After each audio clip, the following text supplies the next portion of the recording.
Hello friends, जैसा कि हमने लास्ट एपिसोड में देखा, ली वन को पता चल जाता है कि वांग लिन को पिल फॉर्मेशन से नार्थ सोल में पहुंचना है। इस वजह से वो अपनी सारी एक्साइलर्स उसको दे देती है और उस पिल फर्नेस को कैसे खोलना है इसके लिए वो पवेलियन में उसके लिए जानकारी जुटाने के लिए चली जाती है। तभी उसे पता चलता है उसके पीछे दो लड़के पड़े हुए होते हैं जो कि उसकी जासूसी कर रहे होते हैं। उन लड़कों को भेजने वाला और कोई नहीं बल्कि वो लाल बाल वाला लड़का होता है जिससे उसकी शादी होने वाली होती है और वो वांग लिन को मारने के ख्वाब देख रहा होता है। अब आगे इस एपिसोड की शुरुआत में हम देखते हैं कि लिंगवान स्पिल फर्नेस को खोलने की कोशिश कर रही होती है, पर वो देखती है कि उसकी स्पिरिचुअल एनर्जी कम पड़ रही है। इसलिए वो कहने लगती है, चलो मैं कल जाकर देखती हूँ कि स्पिरिचुअल एनर्जी को ज़्यादा अच्छी तरह से कैसे निकालें, इसकी टेक्निक देखूंगी। तभी उसे कुछ कदमों की आवाज़ सुनाई देती है। उन कदमों की आवाज़ सुनाई देती ही वो अपने पिल फर्नेस को अपने पास रख लेती है। तभी वो लाल वालों वाला लड़का आ जाता है, पर वो उससे कहने लगती है, यहाँ से फूट जाओ, तुम्हारा यहाँ पर कोई भी स्वागत नहीं है। इस पर वो कहने लगता है, हम लोग तो शादी करने वाले हैं, अगर तुम ऐसे ही करती रहोगी तो काम कैसे चलेगा। इसके बाद वो चेयर पर जाकर बैठ जाता है और कहने लगता है, तुम्हारा वो पुराना दोस्त, आखिर तुम्हारा उसके साथ क्या रिलेशन है, क्या तुम मुझे बता सकती हो। इस तरह वो उससे कहने लगती है, इन चीज़ों के बारे में मुझे तुम्हें बताना पड़ेगा क्या। ये सुनते ही इस लाल वाले लड़के को गुस्सा आ रहा होता है, पर वो उस चेयर पर से उठता है और अपने हाथ में से एक बैंगल्स को निकाल लेता है और कहने लगता है, मेरे फादर अभी शादी के कार्ड बांटने गए हैं और हमारी शादी में काफ़ी सारे अच्छे अच्छे कल्टीवेटर आ रहे हैं और पावरफुल सेक्शन से। देखो तुम्हारे लिए मैं क्या गिफ्ट लाया हूँ।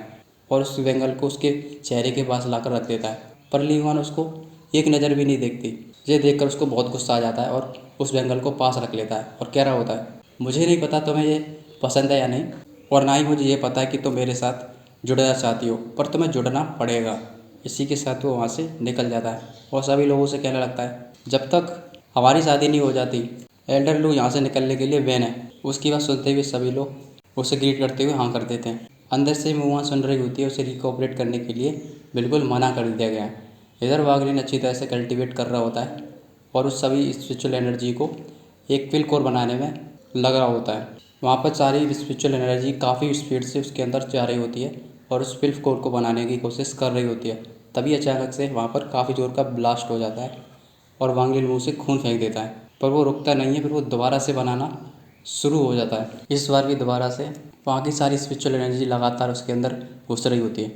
वो सारी एनर्जी एक जगह पर इकट्ठा हो रही होती है और अचानक से वहाँ पर एक पिल कोर बन जाता है और इसी के साथ ही वो ब्रेक थ्रू कर देता है।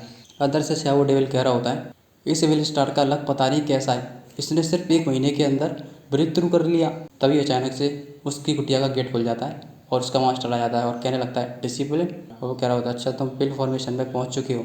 मास्टर ने कहा कि तुम उसके ओल्ड फ्रेंड हो, तो इस हिसाब से मैं तुम्हें अंकल बुलाऊं। इस पर वो उसे रोक लेता है और कहने लगता है, हम लोग मास्टर और टीचर हैं, तुम्हें ऐसा करने की कोई ज़रूरत नहीं।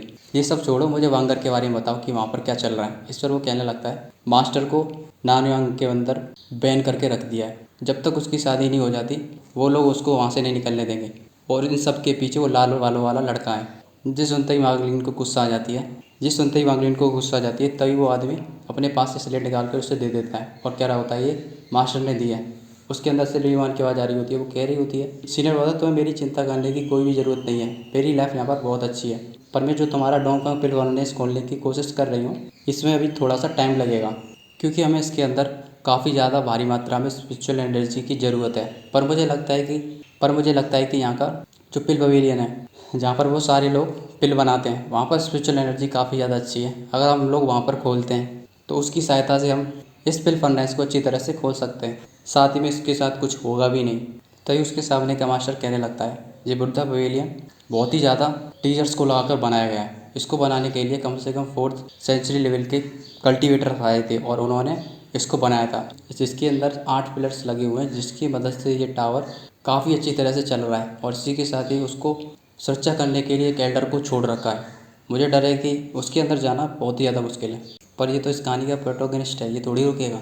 वो रात में ही मा लियांग बॉडी के साथ उस बुद्धा पवेलियन में पहुंच जाता है। उस बुद्धा पवेलियन के अंदर घुसने के बाद वो उन सारी 8 पिलर के बीच में चला जाता है और ऊपर देखने लगता है, जिसमें से काफ़ी भारी मात्रा में स्पिरिचुअल एनर्जी निकल रही होती है। वो तुरंत ही पिलर पर भागते हुए ऊपर की तरफ जाने लगता है। तभी हम देखते हैं कि वहाँ पर एक फॉर्मेशन ऑन हो जाता है और जिस जगह पर वो पैर रख रहा था उस जगह से स्पिरिचुअल बाइंडिंग निकलने लगती हैं और वो उसकी तरफ जा रही होती हैं। जब वो ध्यान देखता है कि कि उसके पीछे कुछ वाइंडिंग्स पड़ी हुई हैं। कब तक? काफ़ी देर हो चुकी होती है, क्योंकि उसके पीछे काफ़ी सारी वाइंडिंग्स पीछे पड़ चुकी होती हैं और हर पिलर से स्पिरिचुअल वाइंडिंग निकल रही होती हैं। वो उन सभी को डॉच कर रहा होता है और इधर उधर जा रहा होता है। वे सभी स्पिरिचुअल वाइंडिंग उसके पीछे पड़ी हुई होती हैं और वो उनसे लगातार भाग रहा होता है।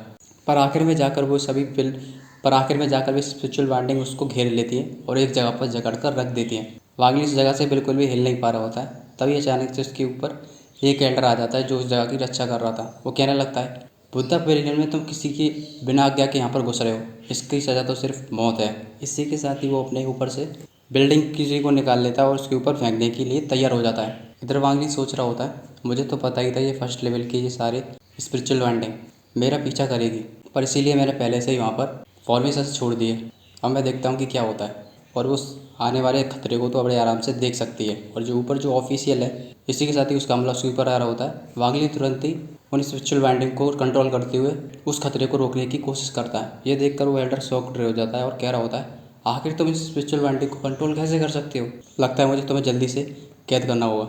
वो उसको कैद करने के लिए तुरंत ही उसके अपने अटैक को उसके पास जा रहा होता है, पर भी सारी स्पिरिचुअल वाइंडिंग उसके खतरे को ऊपर ही तोड़ के रख देती हैं। जैसे ही धुआं हटता है, वांगली तुरंत ही स्पिरिचुअल वाइंडिंग के साथ उसके ऊपर हमला करने जाने लगता है। इस पर वो एल्डर कह रहा होता है, एक लड़का जिसको ये नहीं पता कि आसमान कितना ऊंचा है। इसी के साथ ही वो भी उसके ऊपर हमला करने लग जाता है, पर वांग उसके आ रहे हमले को तुरंत ही रेड थ्रेडर से मार देता है और उसके हमले को वहीं पर ही गायब कर देता है। इस पर वो एल्डर कह रहा होता है, चाहे तुम्हारे पास कितनी भी पावर हो, पर लेकिन तुम हो तो सिर्फ फिल फॉर्मेशन में ही। इसी के साथ ही वो उसके ऊपर अटैक मार देता है और उस अटैक की वजह से उसका मास्क भी टूट जाता है और वो हल्का सा घायल हो जाता है, पर वो समय रहते उस अटैक को डॉच कर देता है। ये देखकर वो एल्डर थोड़ा शॉक्ड हो रहा होता है। तभी वांगलिन अपने पास से उस झंडे को निकालता है और उस झंडे से ब्लैक कलर की स्पिरिचुअल ऑरा निकलती है और उस एल्डर को जकड़ लेती है।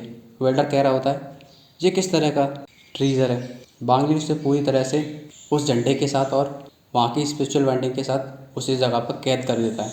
उसको कैद करने के बाद वांगलिन सोच रहा होता है, अभी तो अच्छा है कि मैंने इसे यहाँ पर कैद करके रख दिया, पर मुझे डर है कि अगर इसने नाथो सोल कल्टीवेटर के हमले का इस्तेमाल किया होता तो शायद मैं इसको कैद नहीं कर पाता।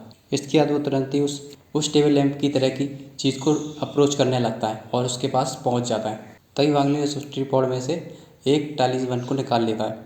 सुबह हो जाती है। इधर अब देखते हैं कुछ लोग जा रहे होते हैं और आपस में बात कर रहे होते हैं। तुम्हें पता है कि कल रात को बुद्धा पेविलियन में एक चोर घुस गया था और उसने ट्राइपॉड से एक टालिस्मन को भी चुरा लिया और साथ ही में वो एक एल्डर के सामने से गायब हो गया और उसे कुछ पता भी नहीं चला।